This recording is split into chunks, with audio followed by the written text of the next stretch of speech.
केली की आम्ही 50% त्यांना आता ज्या दोन रेल्वे आपण कालच सगळ्यांनी पाहिलं असेल प्रसार माध्यमातनं रेल्वे मंत्री सुरेश प्रभू साहेबांनी दोन रेल्वे आपल्याला जाहीर केल्या की साहित्य संमेलनाकरता दोन रेल्वेला आम्ही 50% भाड्यामध्ये सवलत देणार आहोत। तर ह्या दोन रेल्वेचंच आम्ही पहिल्यापासून मागणी करत होतो आणि सुदैवाने ते दोन्ही रेल्वे आता रेल्वे मंत्र्यांनी त्याला जाहीर केले, त्याचा एक विशेष आम्हाला आनंद आहे। या दोन रेल्वेंचं जे काही आपण प्रतिनिधी रजिस्ट्रेशन करत होतो त्याच्यामध्ये साधारण आतापर्यंत 1400 साहित्य रसिकांनी आपली नोंदणी केलेली आहे। 1200 जागा अजून शिल्लक असून जर का आपण त्याच्यामध्ये पत्रकार आणि निमंत्रित वगळता साधारण 900 लोकांना अजून आपण त्याच्यामध्ये सामावून घेऊ शकतो। तर 28 फेब्रुवारीपर्यंत नोंदणीची मुदत देखील वाढवण्यात आलेली आहे आणि आम्हाला खात्री आहे की आता फर्स्ट कम फर्स्ट सर्व या बेसिसवरती ते जर का नाव नोंदणी असेल तर लवकरात लवकर म्हणजे 28 तारखेची वाट न बघता एक 10 दिवसातच ही नोंदणी पूर्ण होईल आणि दोन्ही रेल्वे गाड्या पूर्ण क्षमतेने तिथे गुमानला जातील। कुठल्या जिल्ह्यांचा समावेश याच्यामध्ये आहे?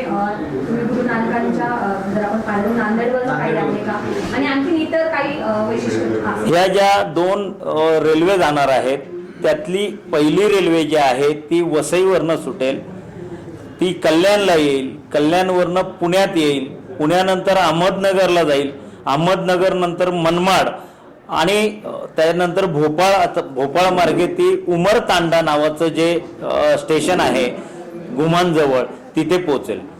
दुसरी जी रेल्वे नाशिक रोडवरनं निघणार आहे ती नाशिक रोडवरनं जळगावला जाईल, जळगाववरनं अकोल्याला जाईल, अकोल्यावरनं नागपूरला जाऊन तशी परत ती देखील भोपाळ पुढे उमरतांड्याला जाईल गुमानजवळ।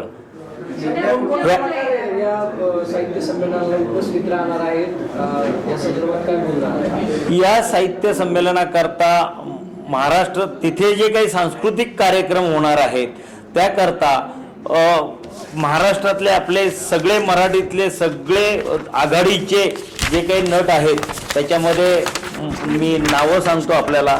मोहन जोशी आहेत, अवधूत गुप्ते आहेत, मृणाल कुलकर्णी आहे, सोनाली कुलकर्णी आहे, संजय मोने आहे, त्यागराज खाडीलकर आहे, शर्वरी जम्मेनीस आहेत, त्याच्या व्यतिरिक्त भार्गवी चिरमुले, सुधीर गाडगे, उपेंद्र भट आणि अजून बरीचशी आघाडीची जी काही सगळीच नावं आहेत सगळ्या लोकांनी आपली उपस्थिती आम्हाला येण्याचं मान्य केलेलं आहे आणि तिथे जो काही सांस्कृतिक कार्यक्रम होणार आहे त्या सांस्कृतिक कार्यक्रमामध्ये देखील त्यांचा सहभाग असेल।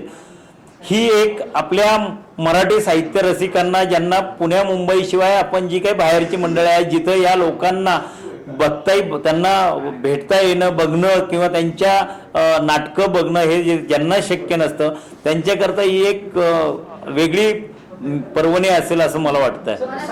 तेच आम्ही सगळ्या लोकांना निमंत्रण पाठवणार आहोत आणि नरेंद्र मोदींना देखील निमंत्रण पाठवणार आहोत। नरेंद्र मोदी साहेब जर का आले तर तो मराठीचा एक अजूनच एक त्याच्यात मानाचा शिरपेत लागेल असं त्यांच्या मराठीच्या मुकुटामध्ये असं मला वाटतंय। साहित्यिक आपल्या भेटीला हा एक उपक्रम आम्ही वेगवेगळ्या शाळा आणि महाविद्यालयांमध्ये आपले जे मराठीतले साहित्यिक आहेत त्यांना घेऊन जाणार आहोत आणि त्याची सुरुवात आम्ही 13 तारखेला आत्ता इंग्लिश स्कूल टिळक रोडमध्ये संदीप खरे यांच्यासोबत करत आहोत। 13 तारखेला 12 वाजता संदीपजींनी मान्य केलेलं आहे ते इंग्लिश स्कूलमध्ये विद्यार्थ्यांबरोबर आपला एक